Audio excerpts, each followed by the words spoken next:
नमस्कार. मी भाऊ तोरसेकर. तुम्ही बघत आहात प्रतिपक्ष. मित्रांनो, या ताज्या कॉक्रोच आंदोलनानंतर एक गोष्ट ठळकपणे पत्रकारांना सुद्धा बोलायची वेळ आली आणि पत्रकारांना ही गोष्ट सांगताना कांगावा करायला जागा सुद्धा उरलेली नव्हती. ती म्हणजे पत्रकारांवरचे हल्ले. अर्थात ही बाब पत्रकारांनी फार गंभीरपणे घेतलेली दिसत नाही आणि म्हणूनच हा विषय मला अतिशय जाणीवपूर्वक पुन्हा बोलावा लागतं. आणि हे मी आज बोलतो असं समजू नका. मी सतत जुन्या आठवणी करून देतो. तब्बल 30 वर्षापूर्वी 1996 साली पत्रकारितेमध्ये ही जी चुकीची प्रथा निर्माण होऊ लागली होती, घटना घडू लागल्या होत्या, तेव्हा मी याविषयी इशारा दिलेला होता. मी एक संपूर्ण एक टाकी दिवाळी अंक लिहून काढला होता आणि पत्रकारिता ही कशी आपल्या कर्तव्यापासून दूर होत चाललेली आहे त्याची जाणीव करून देण्यासाठी तो दिवाळी अंक काढला होता. जागता पहारा असं त्या माझ्या दिवाळी अंकाचं शीर्षक होतं. हळूहळू करत पत्रकारिता ही राजकारणाची बटीक होत चाललेली आहे. पत्रकारांनी परखड तटस्थ सडेतोड राहिलं पाहिजे, पण राजकारण्यांच्या जवळ जाऊन स्वतःच राजकारण खेळू नये हा माझा आग्रह होता आणि तो सुरुवातीपासूनचा आहे. पत्रकारांनाही स्वतःचे विचार आणि भूमिका असतात आणि असायला पाहिजे, तेही नागरिक आहेत. पण ज्या वेळेला तुम्ही पत्रकार असता आणि पत्रकार म्हणून काही कर्तव्य पार पाडत असता तेव्हा तुम्ही ज्या भूमिका तुम्हाला पसंत पडतात त्यासाठी पक्षपाती असता कामा नये हा आग्रह मी तेव्हापासून सांगत होतो. 1995 मध्ये महाराष्ट्रात ज्या वेळेला शिवसेना भाजप युतीचं सरकार आलं ते कुठल्याही पुरोगामी पत्रकाराला पसंत पडलेलं नव्हतं आणि म्हणून महाराष्ट्रामध्ये एक प्रकारे सगळेच्या सगळे पत्रकार हे शिवसेना भाजप युतीच्या विरोधात आपली लेखणी झिजवायला लागले होते, आपली बुद्धी गहाण टाकून बसले होते आणि कधी एकदा शिवसेना भाजप सरकार आपण जमीनदोस्त करतो अशी जणू अहमहिका लागलेली होती. त्याचं नेतृत्व त्या काळामध्ये कुमार केतकर करत होते आणि बाकीचे बरेच आज जे सगळेच्या सगळे उद्धव ठाकरे यांचा उदो उदो करत असतात असे जवळजवळ सगळेच्या सगळे पुरोगामी पत्रकार त्या काळात शिवसेनेच्या सरकारला शिवशाही नाही तर शिव्याशाही म्हणत होते. आज तेच त्या शिव्याशाहीचा म्हणजे शिवराळ भाषेचा गुणगौरव करताना दिसतात. हे मी एवढ्यासाठी सांगतो की तेव्हा मी एक भूमिका मांडली होती माझ्या लेखामधून, आजही ते लेख उपलब्ध आहेत, की सरकार 5 वर्षासाठी आलेलं आहे. शिवसेना सत्तेत आली असेल, भाजप सत्तेत आली असेल आणि तो पक्ष तुम्हाला आवडत नसतील तर त्यांना हटवण्यासाठी पुन्हा निवडणूक होईल. त्यासाठी तुम्ही कुठच्याही पक्षाला मदत करा, पण बातमीदारीमध्ये पत्रकारितेमध्ये भेसळ करू नका हा आग्रह मी सातत्याने लिहित आलो, बोलत आलो. पण आम्ही पक्षपाती आहोत म्हणजेच आम्ही परखड आहोत, म्हणजेच आम्ही सडेतोड आहोत. आम्ही प्रामाणिक पत्रकार आहोत आणि प्रामाणिक पत्रकाराने शिवसेनेच्या आणि भाजपच्या विरुद्ध असलं पाहिजे या भूमिकेचा पाया 1995-96 मध्ये घातला गेला. त्याचे दुष्परिणाम आज आपण बघतोय. मी तेव्हा साफ म्हटलेलं होतं की सरकार आज आहे उद्या नसेल. शिवसेना भाजपचं तुम्हाला न आवडणारं सरकार 5 वर्षानंतर जाईल. तुम्हाला पाहिजे ते सरकार येऊ शकेल तुम्ही प्रयत्न केलात तर, पण ते मतदानातून आलं पाहिजे. खोटा नाटा प्रचार करून तुम्ही शिवसेनेला किंवा भाजपाला पाडू शकत नाही. पण तो पक्षपात दिवसेदिवस इतका वाढत गेला की पत्रकारिता म्हणजे पुरोगामी विचार. आणि तुम्ही त्यानंतरच्या काळात बघा 1995 पर्यंत आधीची सगळी वर्तमानपत्र जुने अंक तुम्हाला मिळतील, काढून बघा. त्या वर्तमानपत्राच्या भाषेमध्ये तुम्हाला कुठेही फुले शाहू आंबेडकर विचारधारा, महाराष्ट्र फुले शाहू आंबेडकर ही भाषा नव्हती. ही साधारणतः 1995 नंतर सुरू झालेली भाषा आहे. याचा अर्थ त्यापूर्वी फुले शाहू आंबेडकर महाराष्ट्राचे नव्हते किंवा त्यांची काही विचारधारा नव्हती असा बिलकुल होत नाही. पण महाराष्ट्राची विचारधारा म्हणजे फक्त फुले शाहू आंबेडकर विचारधारा, बाकी कुठची विचारधारा या महाराष्ट्रात नव्हतीच. असा जो प्रकार साधारणतः 95 नंतर सांगायला सुरुवात झाली तो आता सार्वत्रिक झालेला आहे. आणि मग फुले शाहू विचारधारा म्हणजे काय, तर ते आम्ही सांगू ती.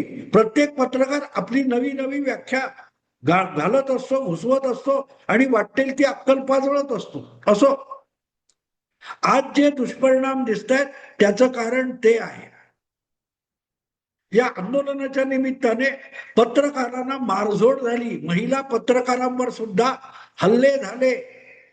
तो एक मी ते मुंबईत आजतक वगैरे आहे ना, त्यांचा एक हे कोण त्यांचं ते रिपोर्टर्स ऑफ द एअर हा प्रोग्राम असतो, तो बघत होतो. त्याच्यामध्ये तो पियुष मिश्रा किंवा काय पियुष नावाचा कोणतरी पत्रकार आहे, तो सांगत होता की एका ठिकाणी पत्रकारांनी त्याला असं घेरलं होतं, सॉरी या आंदोलकांनी असं घेरलं होतं, प्रामुख्याने त्यामध्ये नेहरू JNUचे विद्यार्थी होते. आणि जेव्हा त्यांच्या लक्षात आलं की आपणही कॅमेऱ्याच्या फ्रेम मध्ये येतोय तेव्हा ते तिथून पांगले आणि कॅमेरामनच्या मागे जाऊन उभे राहिले आणि त्यातल्या एका तरुणीने त्या कॅमेरामनची लैंगिक चाळे केले. पण ही बातमी जेव्हा घडली तेव्हा आजतकने दाखवली नव्हती. हे लक्षात घेण्यासारखं आहे. आणि इथे तुम्हाला कळतो की मीडिया किती पक्षपाती झालेला आहे. हे सगळं रिपोर्टर्स ऑफ द एअर म्हणजे आपण थेट जेव्हा प्रक्षेपण करत नाही आहोत त्यावेळेला तो रिपोर्टर ते सांगतोय, ते बाकीचे ऐकतायत पण कोणी सांगत नाही. आपण हे सत्य प्रेक्षकांपासून लपवलेलं आहे. आपण पक्षपाती राहिलो, आपण आंदोलनाच्या बाजूने पक्षपाती झालेलो होतो. आपण सरकारच्या विरोधातली जी भूमिका होती ती मीडियाची भूमिका होती. हे सगळं मी तुम्हाला एवढ्यासाठी समजवतोय की जी गोष्ट तिथे झाली ती मुंबईत पण झाली, ती अनेक ठिकाणी होते. मीडिया दिसला की गोदी मीडिया, गोदी मीडिया, गोदी मीडिया. म्हणजे सरकारकडे आपली अक्कल आणि कर्तव्य गहाण टाकलेले पत्रकार ते गोदी मीडिया अशी एक फ्रेज, अशी एक उक्ती बनवण्यात आलेली आहे. आणि ती बनवणारे कोण आहेत, जे कालपर्यंत स्वतःच त्याच गोदी मीडियाचा हिस्सा होते. पुण्यप्रसून वाजपेयी असेल, तो रवीश कुमार असतील, हे सगळे आशुतोष वगैरे, हे कोण आहेत? यांनीच आजचा मीडिया घडवलेला आहे. आज मीडियामध्ये चमकणारे चेहरे जे आपल्याला दिसतात हे सगळेच्या सगळे याच मंडळींच्या तालमीत तयार झालेले आहेत. तुम्ही त्यांना बाळकडू दिलं, त्याचं आता पुढे स्वरूप आलेलं आहे. आपण आपल्या राजकीय भूमिकांसाठी, आपल्या लाडक्या पक्षांसाठी कसा पक्षपात करायचा असतो याचं बाळकडू याच लोकांनी दिले. बाजारू करून टाकली पत्रकारिता, त्याचे हे परिणाम आहेत. पण आजपर्यंत त्यांना वाटत होतं की आपण बेधडक खोटं बोललं तर विचारणारा कोण आहे.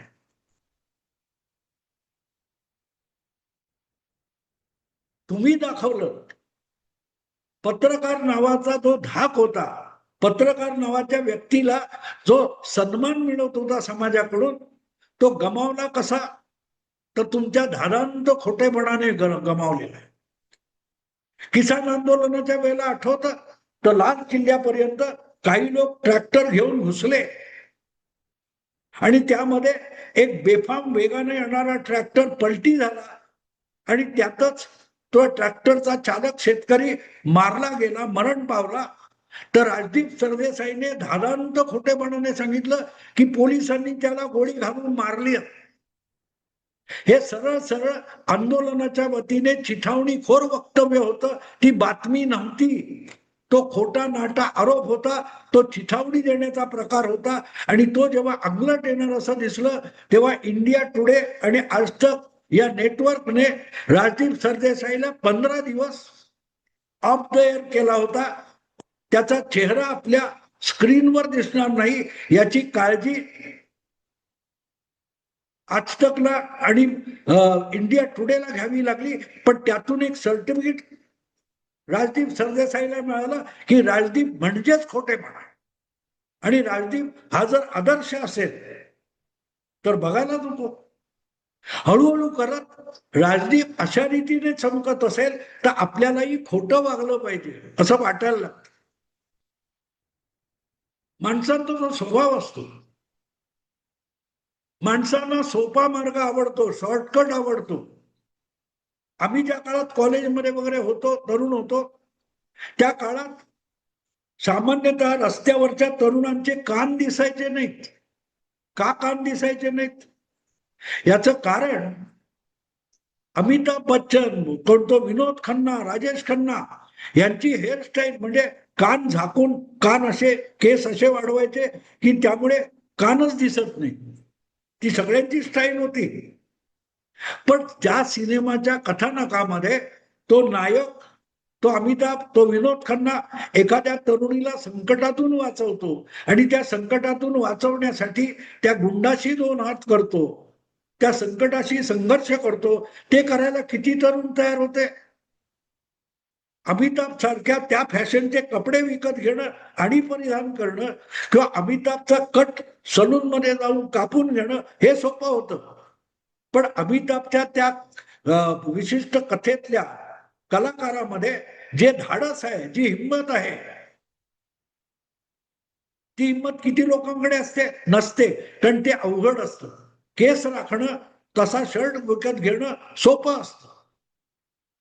तेव्हा राजदीप सरदेसाई आणि तत्सम मंडळी दादांत खोटेपणा करून जास्त लवकर लोकप्रिय होत असतील तर आपल्यालाही लवकरात लवकर लोकप्रिय व्हायचंय म्हणून वाटेल ते खोटं बोला, आपले आपले पोशिंदे निर्माण करा. अशी पत्रकारिता भरकटत गेली. मध्यंतरी तुमचे राज ठाकरे यांनी काही महिन्यांपूर्वी एक किस्सा सांगितला की नागपूरला गेले होते विधानसभेचं अधिवेशन चालू असताना. आणि त्यावेळेला एक त्यांना जुना पत्रकार ओळखीचा भेटला. त्याला विचारलं, सध्या काय करतोस, कुठे आहेस? तर त्याने सांगितलं, एका मंत्र्याकडे आहे. पत्रकार ह्या मंत्र्यांची रखेली होते. कुठल्या ना कुठल्या आमदार खासदार पत्रकार, कुठल्या आमदार खासदार व मंत्र्याकडे रखेली सारखे पत्रकार पदरी बाळगले जातात. ही पत्रकारितेची लायकी आहे, ज्याला साध्या जुन्या मराठी भाषेमध्ये बाजार बसवी म्हणतात. या लोकांनी पत्रकारिता बाजार बसवी करून टाकली असेल तर तिच्या समोर कोणी पतिव्रता म्हणून नतमस्तक होणार नाही, हे समजून घ्या. मग तुम्हाला पत्रकारांवर हल्ले का झाले, ज्यांनी हल्ले केले त्यांचं मी समर्थन करत नाही, पण त्यांना असं करावंसं का वाटलं? मित्रांनो, छानपैकी साडी परिधान करून आपलं अंग प्रदर्शन होणार नाही याची काळजी घेऊन एखादी महिला मुलगी रस्त्याने चालली असेल, तिच्याकडे 4 लोक वळून बघणार नाहीत. पण जी मुलगी अंग प्रदर्शन करते तिच्याकडे 100 नजरा वळून बघतात. ही व्यवहारातली वस्तुस्थिती आहे.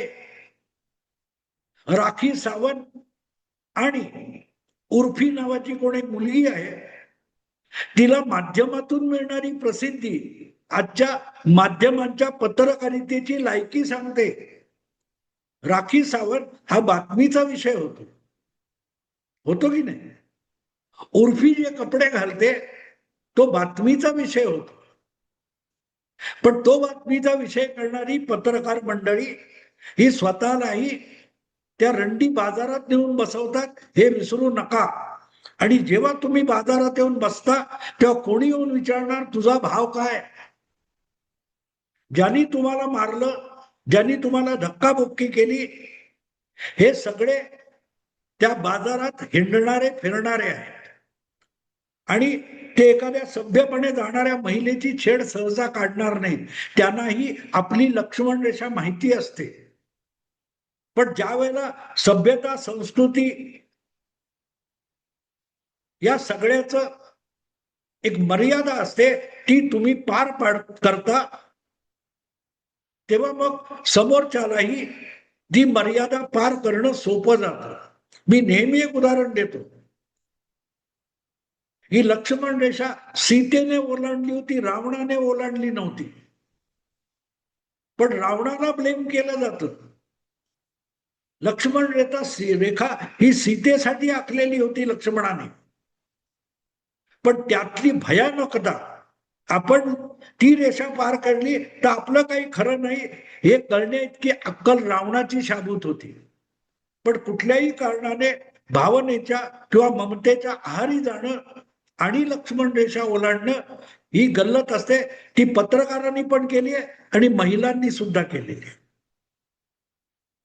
तर पत्रकारांवर हे हल्ले होणार, हे अगदी अलीकडे पण मी बोललेलो होतो की लवकरच पत्रकारांची अवस्था सुद्धा आणि कॉक्रोच समर्थकांची अवस्था सुद्धा तृणमूल सारखी होणार आहे.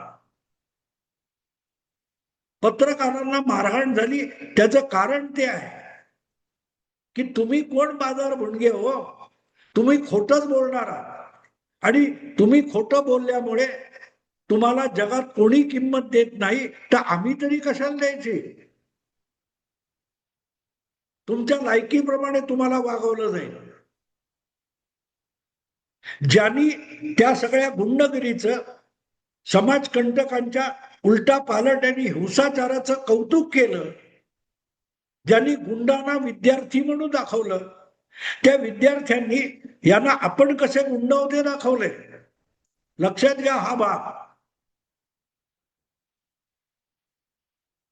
तिकडे आज जर जवळजवळ 3000 लोक पोलिसांनी आयडेंटिफाय केलेत जे दाखले बाज गुन्हेगार आहेत आणि ते हिंसाचार करत होते. पोलिसांच्या गाड्या उलट्या पालट्या केल्या जात होत्या, पेटवून दिल्या जात होत्या, पोलिसांवर दगडफेक केली जात होती. एवढ्या एवढ्याशा पोरी 15, 17, 18, 22 वर्षाचा हातात दंडुका असलेल्या हेल्मेटधारी पोलिसासमोर जाऊन त्याची खिल्ली उडवत होत्या. त्या विद्यार्थिनी होत्या. विद्यार्थी म्हणून हे शिकवलं जातं. तर त्यांचं त्या गुंडगिरीचं, त्यांच्या अभद्र वर्तवणुकीचं विद्यार्थी विद्यार्थी विद्यार्थी म्हणून कौतुक करत होते जे लोक, त्यांना त्याचे चटके बसणं स्वाभाविक आहे. कारण तुम्ही आगीशी खेळ करत होता आणि हे गेली 30 वर्ष क्रमशः चालू आहे. मी त्याविषयी वारंवार इशारे देत आलो आणि माझी अपेक्षाच होती अशा प्रकारे काहीतरी होणार. ही पत्रकारिता नाहीये. जे चुकीचं आहे ते चुकीचं आहे म्हणून सांगता आलं पाहिजे.